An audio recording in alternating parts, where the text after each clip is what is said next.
Hello বন্ধুরা, কেমন আছেন সবাই? আপনাদের সামনে আমি আরও একটি সুন্দর ভিডিও নিয়ে চলে আসলাম।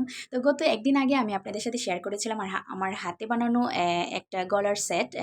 আর এটার সাথে এখন আমি একজোড়া চুড়ি পেইন্ট করব। ভাবলাম এটার সাথে একজোড়া চুড়ি দিলে ভালো লাগবে। সুতি জামা অথবা সুতি শাড়ির সাথে পরলে অনেক ভালো লাগবে। তো এখন দেখতে পাচ্ছেন নতুন কালো কাপড়ের টুকরা দিয়ে আমি এই ২ টা চুড়িকেই র‍্যাপ করে নিব ভালোভাবে। র‍্যাপিং করা হয়ে গেলে তারপর এটাকে আমি পেইন্ট করব। তো এখন আমি চুড়িটাকে র‍্যাপিং করছি। কালো কাপড়ের টুকরাগুলো অবশ্যই নতুন হতে হবে, নয়তো দেখতে ভালো লাগবে না। তো দেখতেই পাচ্ছেন আমার র‍্যাপিং করা হয়ে গেছে। আর আমি এখন পেইন্ট করব।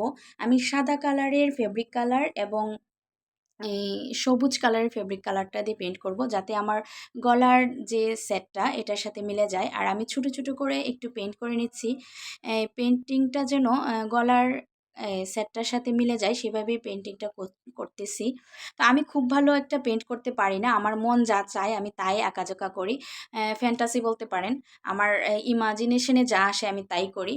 আর কিন্তু আমার আঁকতে খুব ভালো লাগে, তাই আমার মন যা চায় আমি তাই করে থাকি। আর আপনাদের সাথে যেহেতু এখন একটা পেজ খুলেছি, তাই ভাবি যাই করি আপনাদের সাথে শেয়ার করলে আমার ভালো লাগে। তো আমার ভিডিওগুলো কেমন লাগে অবশ্যই কমেন্টে জানাতে হবে, নয়তো আমার এই কষ্টটা বলেন তো শুধু, শুধু করাটা কি হলো? আপনারা তো যদি একটু সাপোর্ট না করেন তাহলে কেমনে হবে? তো এই হচ্ছে আমি দেখেন হাতেও পড়ে নিয়েছি। আর কেমন লাগছে আপনারা অবশ্যই আমাকে জানাবেন। কারণ আপনাদের ভালো লাগলেই আমার সার্থকতা। ধন্যবাদ সবাইকে।